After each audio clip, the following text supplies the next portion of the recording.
prayer that Jesus left us with was to pray for laborers to go out into the harvest field. If there's one thing this last school shooting showed us, if there was ever a time that America needed a new generation of workers in the harvest field, it's now. That's why we're raising up those ministers and workers at Revival Today Bible Institute. Our inaugural class is this September. If you've been moved recently in your spirit that I want to do something to affect my generation for eternity, this is the place to come and get trained. We start this September. You can apply today at revivaltodaybibleinstitute.com. I want you to join this army that God's raising up. The devil's not going to write the last chapter of your generation. You and many others are going to get raised up in the power of the Holy Spirit, go forth with the Word of God, and take one more run with the gospel of Jesus Christ. Will you join us? Apply today, revivaltodaybibleinstitute.com, and I'll see you this fall. Hello, everybody. I've got some exciting news. We are in the process of launching a faith-based credit union, and so we'd like to welcome you to fill out a survey that is going to be used in the application process. You can go to revivaltoday.com/credit union and fill that out. And thanks ahead of time for filling it out and being a part of this great journey in the world of finance.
Another episode of Check the Market live from Pittsburgh, Pennsylvania. Steve, David, Sandra, Carl, Wayne from Guatemala. Good morning. Carl's on his third cup of coffee there. This is only my second. It's going to be a full-on coffee Lavazza. day. Where'd you Lavazza. get that? Carnegie. Yeah? Yeah. They have a Lavazza place? Yeah, it's good. It's really good stuff. Let me know where it's at. I will. Absolutely. Jolene, Zach, welcome everybody. Make sure you share the broadcast. We got some news about that interest rate hike yesterday, up 0.75%. Oh, 10%, that would have been, wow. 0.75% interest rate hike. Markets reacted very well to it yesterday, and now all of a sudden, they don't like it. Pre-market, we're down a little bit, but we'll see what happens at the end of the day. Twist from Gaborone, Botswana. Welcome, Botswana, in the house. Lyric and Gerald, Christophoris. Doug is in the house. Lucido Awesome. from Japan.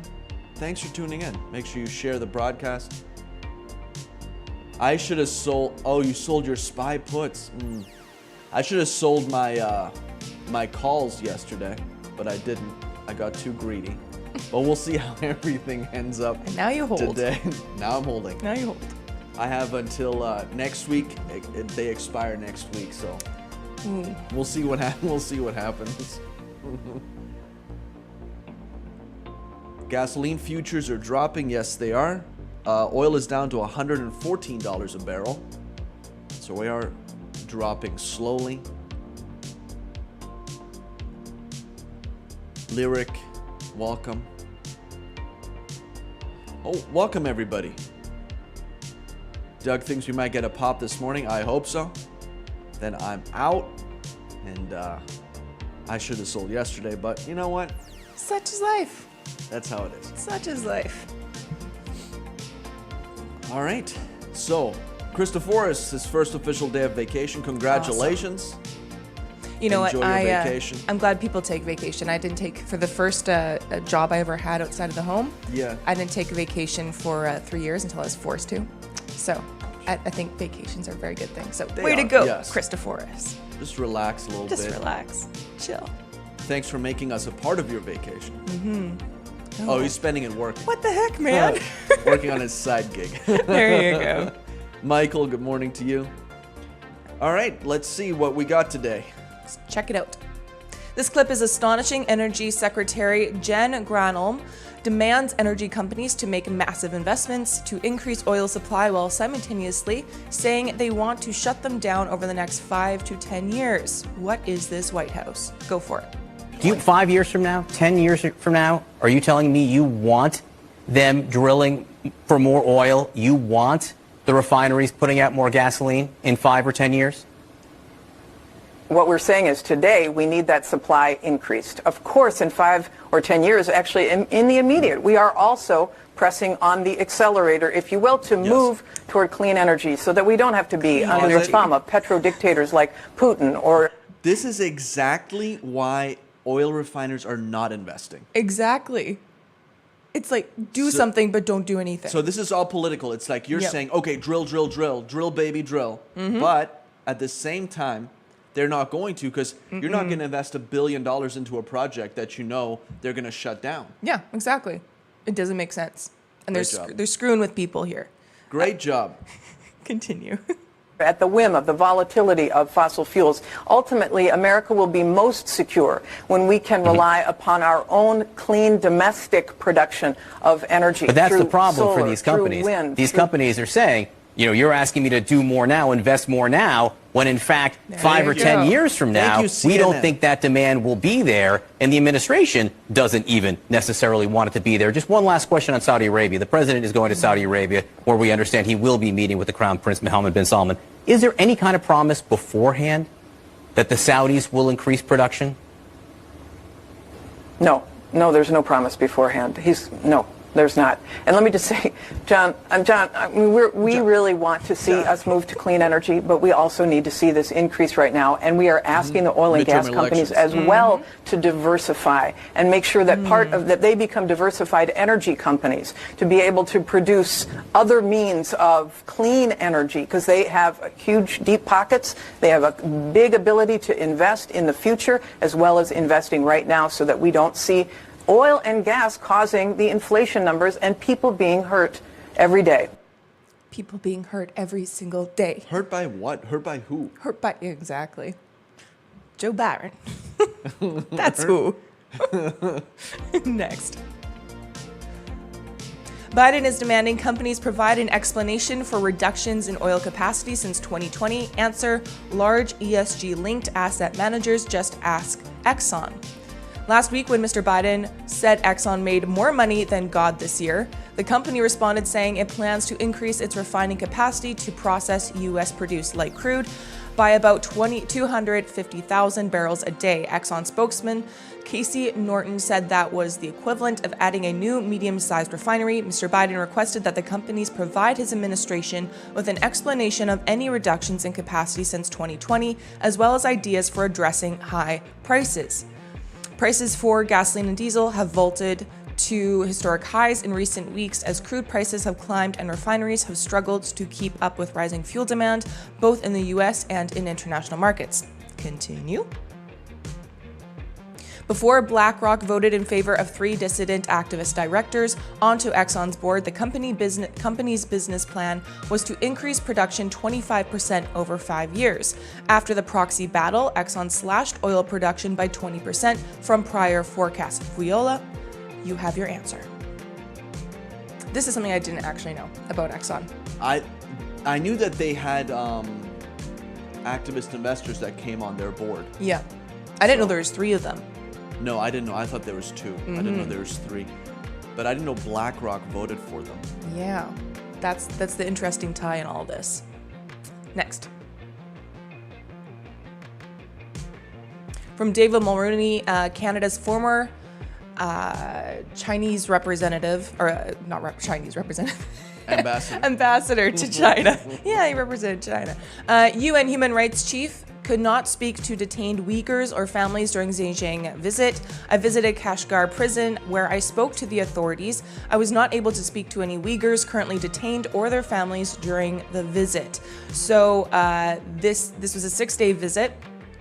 Basically, we're not going to read the article because it's very extensive, but it's basically a whole propaganda visit to Beijing to determine whether the UN Human Rights Council should release their 2021, it was in December, 2021 report on the situation with the Uyghur Muslims in China. Yeah. And they're stalling on this report being released.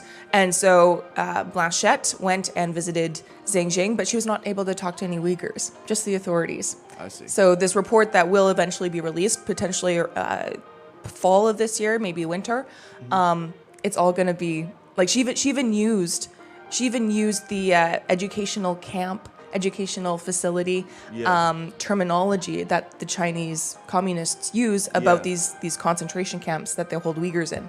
So it's going to be a completely skewed report, but different countries are going to go around and be like, hey, we can work with China now. It's no longer a human rights atrocity that's being committed there, based upon what the UN says. So something to keep an eye on because countries are going to engage with China more so after this report comes out. Next. California Democrats approve amendment creating a right to kill babies in abortions. So this was just obviously approved, but things are shaking up in California, so I don't necessarily know where this is going to land when it goes to the Senate. But something to keep an eye on. But there's also I think I have a secondary pro-life article. If we can, here we go. Okay, so South Dakota is now abortion-free as the last abortion facility has stopped killing babies. South Dakota also has a trigger law that will ban abortion where Roe v. Wade is overturned. So the states are making their stance is very strong right now because they know Roe is going to be overturned. The decision I was told was going to come out yesterday. Obviously, it didn't come out, which is interesting, but one of my people in Washington said that it's potentially because all these justices in D.C., they have their kids in D.C. district schools, and they're waiting until possibly the 24th of June, which is the day that their kids are let out of school.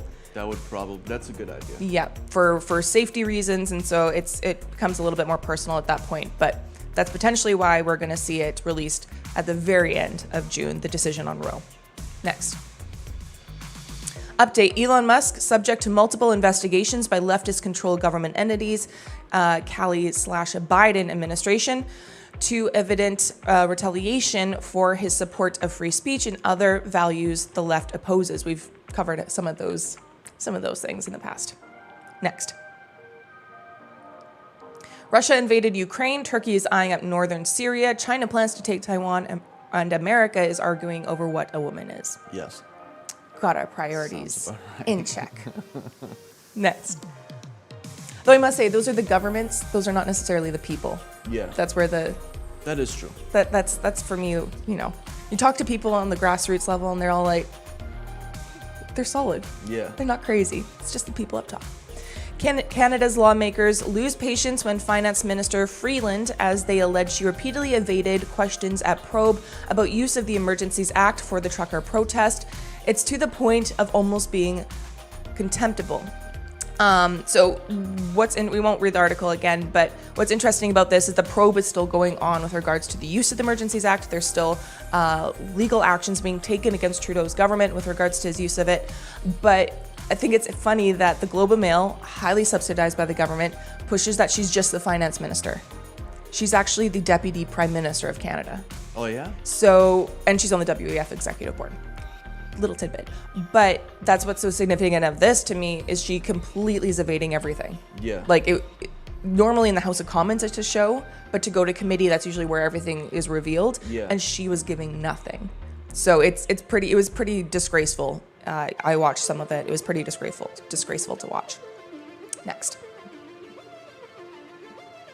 Christopher Rufo, politicians have gone from promising a chicken in every pot to a drag queen in every school. I saw that article. Yeah. Next. Dr. Eli David, when people are vaccinated, they can feel safe that they are not going to get infected. Fauci said he just tested positive for COVID. Go for it. When people are vaccinated, they can feel safe that they are not going to get infected. Short and succinct. Next. All you.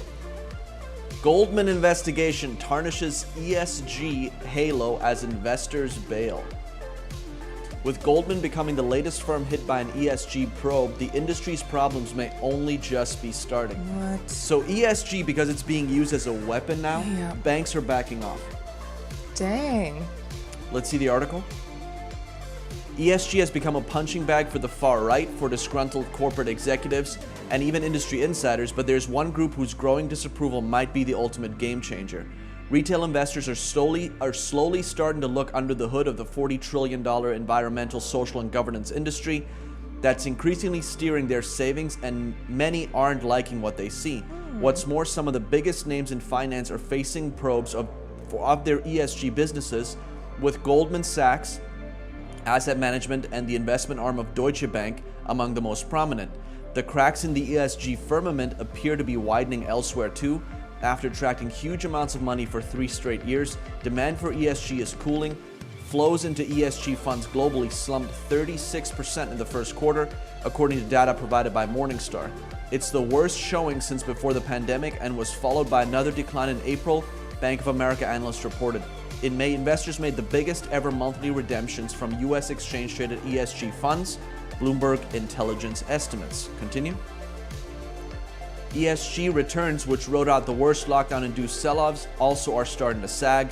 By the second week of June, European ESG equity funds had on average lost 14%, compared with the 11% decline in the Stoxx Europe 600 index. In the U.S., where was I? First paragraph, last line. In the US, they lost 16%, which was only marginally better than the S&P 500. But perhaps more importantly, doubts on how much good ESG actually does. Risk is becoming a more lasting turnoff for regular people. I thought I was buying into the more ethical side of this. Then you start looking, you're thinking, why is Facebook in there? Why are all these why is ExxonMobil in there? Yeah. Why is Chevron in there? Dang, I'm happy to see this. Because all of these funds just have the ESG name attached to it. Yeah. So you look at one fund, right? Whatever it is, right? It has Exxon, Chevron, Goldman Sachs, Bank of America. Yep. You know, all of these companies in there, and it's just whatever fund. Mm-hmm. The expense for that fund might be, 1% a year or whatever it is. Then you can look at the ESG fund. Has all the exact same companies, the exact same weighting for each. Dang. But the price for that fund is 2% per year. Yep. Jeez. That's how you do it, just because it has ESG. So you got the whatever fund and the whatever ESG fund that is 1% more. Markets are open.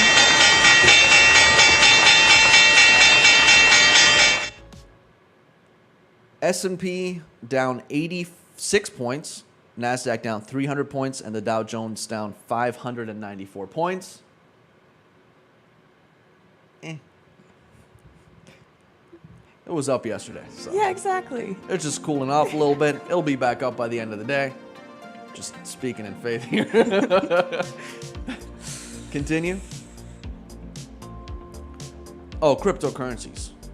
I forgot about You don't even crypto. want to look at those ones. I don't even want to look at those. You just know they're potentially going to be down. Potentially.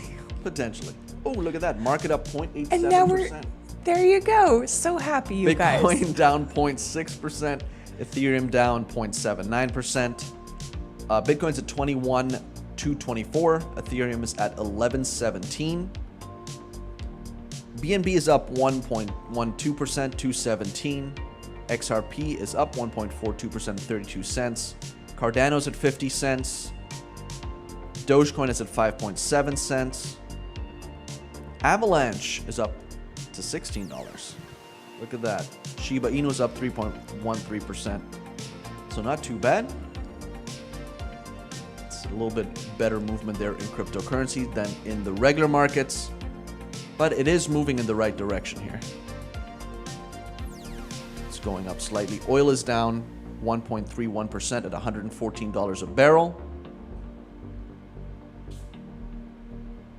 So there you have it.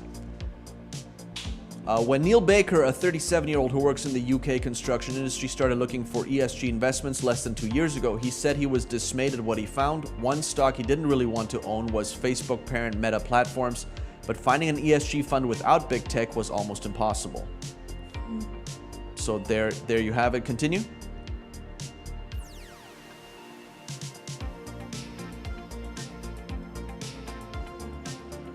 Keep going. That was it for that article? For now, the giants of ESG are becoming this year's laggards. The world's biggest ESG exchange-traded fund, BlackRock's $20.9 billion iShares ESG Aware MSCI, ticker ESGU, has lost almost a quarter of its value this year. The ETF, which holds shares of Meta, Exxon, and Chevron, performed even worse than the MSCI World Index, but they don't hold Tesla in that. Really? Yeah. Interesting. Or other electric vehicle makers. It's insane. It's insane to me how you can take. They have almost no clean energy companies in their ESG funds. If you look at some of them, they have Exxon Mobil at a weighting of 20%, and they might have one solar company at a weighting of 0.05%. Really? What the heck? So it's not ESG. No. They're just making stuff up. And it's coming out now. Yeah. This is an article in Bloomberg. It's not an article. Yeah, this is from Bloomberg.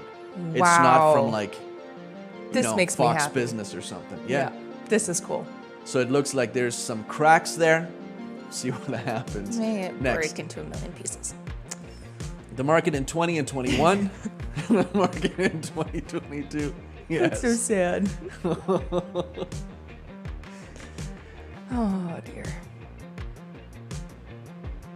I agree, Michael. It is crooked. It's a money-making scheme that's playing on people's emotions. Mm-hmm. That's what it is. It has nothing to do with the environment. It has nothing to do with social or governance or any of that. It's insane. And everybody's been groomed enough. Yeah, to be for like at least a ESG, generation. Yeah.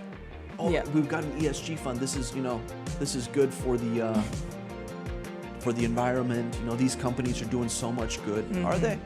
Continue. Somebody forgot to tell the boat industry about inflation, the bear market, and recession fears. I think this is pretty cool. Yeah, let's see it. There could be a lot more skippers out on the open water this summer, despite conditions on dry land being one of red-hot inflation, plunging stock prices, and rampant recession fears. Everybody's like, you know what? Market's down, I'm gonna buy a boat. While big-ticket consumer discretionary has been left behind by investors, somebody forgot to tell the boat industry. Citi analyst James Hardiman wrote in a new note to clients, "Our channel checks of more than 30 North American boat dealers suggest an acceleration in sales and other leading indicators as weather improved during the month of May." Hardiman's dealer contracts support sales increasing by mid to high single-digit percentage rates over the past month compared to 2019, despite significantly low levels of inventory. Isn't that interesting? While dealers share some concerns about the health of the economy and consumer thus far, the only near-term headwinds to demand have been weather and product availability, and sales have been strong when either have improved. Dealers continue to clamor for more inventory and believe that sales would be higher if they had it, as has been the case for better part of the past 2 years. But thinking about it, with the prices of hotels and the prices of vacations right now, if you're looking at a week at Disney, oh, that's, on the article I read was $10,000 like double digits, for a family of four. So $10,000, you can go to Disney for a week, or you can buy a boat and spend all summer on it. Why not? Buy a boat. Yeah. Right? Interesting. So I think that's where some of that, looking a little bit more into it, that's where some of that's coming. We can have a boat for a longer time versus if we go on a vacation for 1 week, then, that money's gone basically. Cool. So the boating industry is a holdout. I went up to the outlets in Washington with Bethany yesterday, and almost every single store had a no less than a 50% off sale. Yeah. Oh yeah, everywhere. It's literally everywhere. That's crazy. I haven't seen that in a long time. Which shows that there is some some cracks are beginning to show when it comes to the economy, that they have to get rid of inventory because there's too much where there was too little. Continue.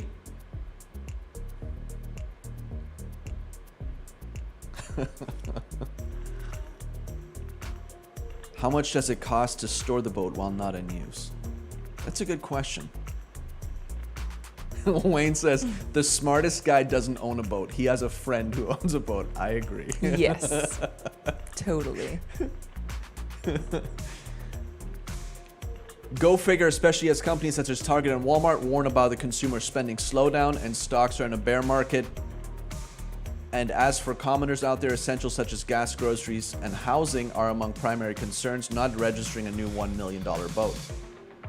But it's not just the $1 million boats. It's like, pontoon boats, regular boats, kayaks. They're all selling pretty good. All right, next.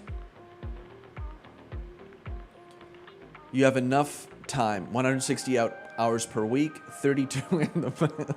Oh my gosh. 12 balding, canceling Netflix. Oh my goodness.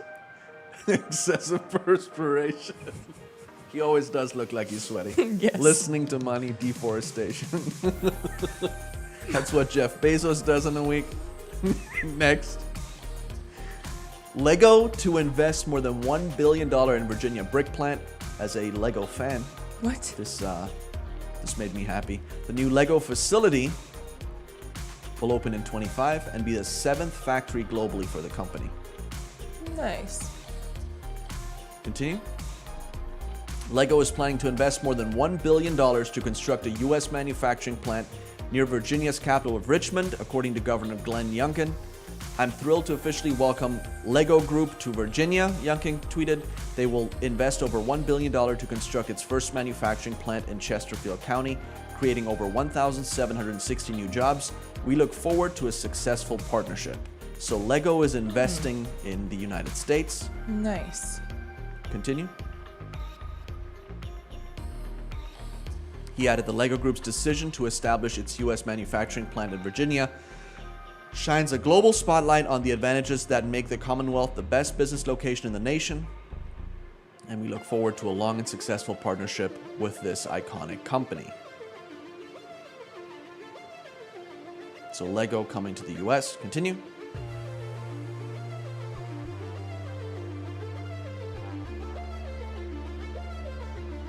Continue.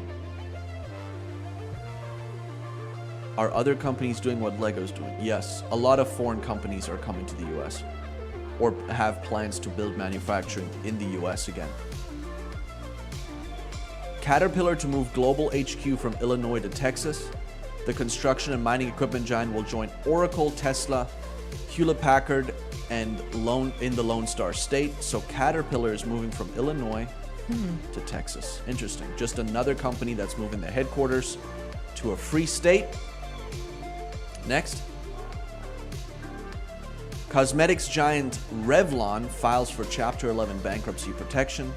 Oh, this is going to disappoint you. Why is that? Do I use it? You're supposed to get the joke, man. Don't you use Revlon? I don't use Revlon. Oh, okay. Do I use Revlon? I thought you did. I might for my hair. Ah. I'm not sure what the brand is. I just I know thought it's ultra fast hold or whatever. Yes, it is. Next. Let's see the article. I want to see what's going on there.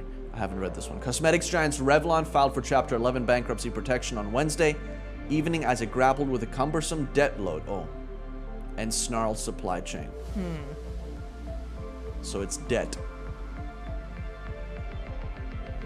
If the economy does slow down, we might see a little more of that, especially with companies that have a high amount of debt. So it's always good when you research stocks that you take a look at how much debt a company has. Next.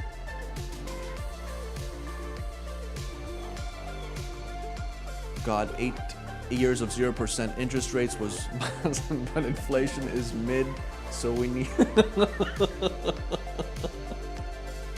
So that's how Janet Yellen would talk if she was a Gen Zer.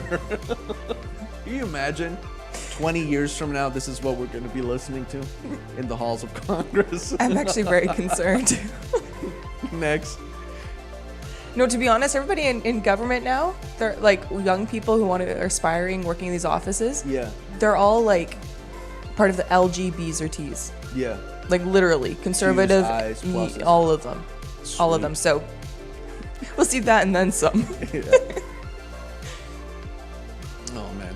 The West's unity over Ukraine could be starting to crack just as Russia's invasion gains ground. So we talked about this yesterday a little bit, and then there was an article this morning about this in CNBC. Wow. So this is not a Breitbart article or anything like that. This is actually from CNBC, which is interesting. They can't ignore it anymore. That was Janet Yellen, the Treasury Secretary, In 20 years. who I found out this morning didn't even want to be Treasury Secretary. Nope. She was fighting it. Man, I wouldn't have done it if I were her. Continue. It's probably a really This is good the job worst offer. time to be Treasury Yeah. Secretary. There are increasing signs that Western unity over the war in Ukraine could be starting to crack as the conflict drags on and leaders face public discontent over rampant inflation and the cost of living crisis. There are widespread concerns over how long the war could continue, with some strategists saying it has all the hallmarks of a war of attrition, where no side wins and losses and damage inflicted on by both sides over a protracted and prolonged period are immense. So it looks like people in Europe are starting to get, are done with it because of inflation. Like we've paid our costs now, but it's been going on for however many months, and sooner or later, people wear out their welcome. Yeah. And so Zelensky is, going to all these nations asking for money. Sooner or later, it's going to wear out his welcome. Yeah. So 40 billion was sent there by the US, several billion by the European Union. So I think that eventually there will be some sort of peace agreement, even if the Ukraine has to give up some land. Yeah. Right? Well, yeah. Well, they have don't to. think so? They absolutely have to. Yeah, so we'll see. We'll see what happens there.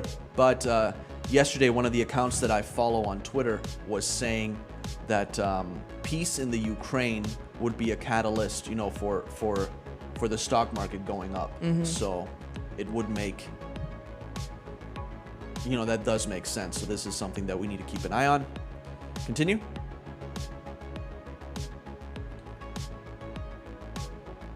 So we went over this. Yesterday, Federal Reserve raises interest rates by 0.75%, the most since 1994, amid effort to slow inflation. So they loved it yesterday. Markets went crazy. Now markets are down 740 points on the Dow, NASDAQ 316, S&P is down 100 points. We are in the 20s on the Dow Jones again. So we're no longer in the 30s. Right now we're at 29,940. All right, let's take a look at some stocks to research. So I was looking at some things, and I think it's important. I was talking to somebody this morning. We were talking a little bit about this.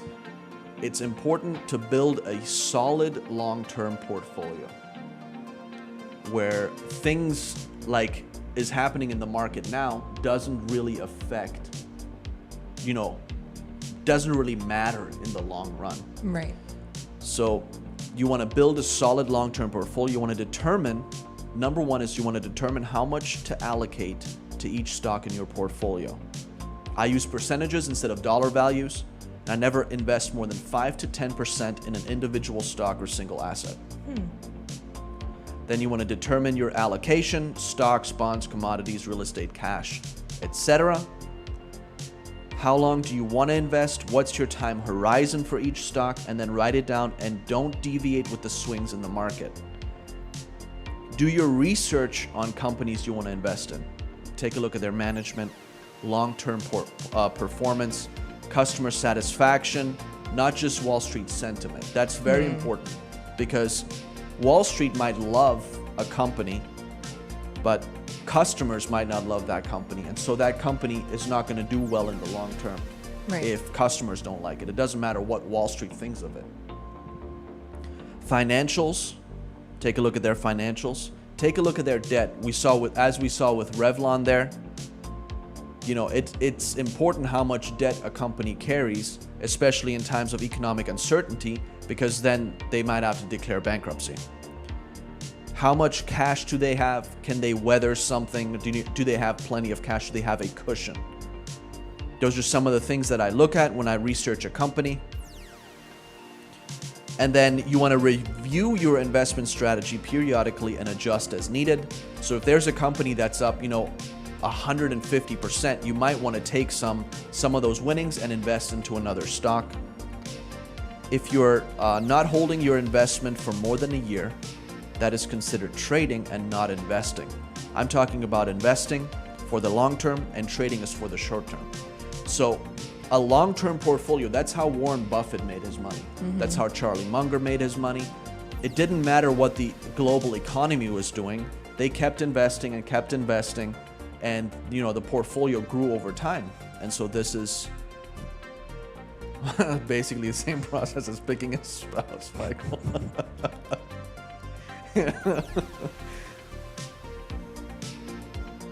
So yeah, take a look at, there are companies out there that you can take a look at that have been around for a long time. I'm not saying to invest in these, but examples, Microsoft has been around for a long time. Boeing has been around for a long time. ExxonMobil, Chevron, all these companies that have been around for a long time, and there's smaller ones, like the one that we talked about yesterday, Huntsman Corporation. There's companies like that, Dow Chemical, they've been around for a long time. So there's companies like that you can take a look at. U.S. Steel. Companies that could potentially be good, solid, long-term investments that pay dividends and that do well. And then if you make a good amount of money, you can sell and get into another one. But this is for long-term, so think more than 3 to 5 years and even longer. And you might want to take a look at index funds if you're not interested in picking up single stocks. There might be still some pain ahead in the markets, but it won't hurt starting to put some money into those funds every single month. So there's index funds that you can take a look at. VTI, the Vanguard Total Stock Market Index Fund. VUG, the Vanguard Growth Index Fund ETF shares. It measures the investment return of large cap growth stocks. That might not be a good one to get into right now, but it's probably going to go down a little bit more. But these are some that you can take a look at. VTI, VUG, VOO, the Vanguard S&P 500 ETF. SPY, the SPDR S&P 500 Trust, or the DIA, the Dow Jones Industrial Average Trust. So those are some index funds. They have low fees. I believe most of them are like between 0.15 and 0.20 in fees. Zach, mutual funds are good too. You can take a look at some mutual funds, that you can invest in for the long term. But that's also make sure they're managed well if you're looking at mutual funds, and not just by some 20-year-old college students that's right out of Harvard that needs something to do on Wall Street.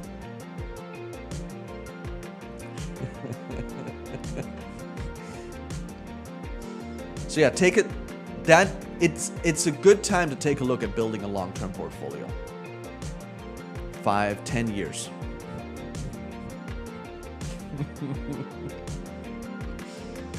Genius Brands. I gotta look into Genius Brands. Is that Shaq's company? Genius Brands? I have no idea. I'll take a look at Genius Brands, Angelo.